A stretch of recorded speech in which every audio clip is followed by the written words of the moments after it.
And so, after 10 months of being with us at Fostering Classics, the Mark II is now ready for its next owner, who's collecting it later this morning.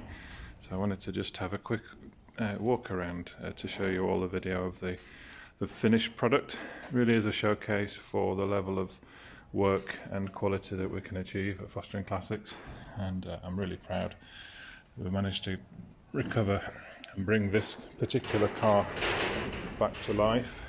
You may recall, if you've seen any of the previous history, that this is a one owner 1961 Jaguar that hasn't been on the road since 1981,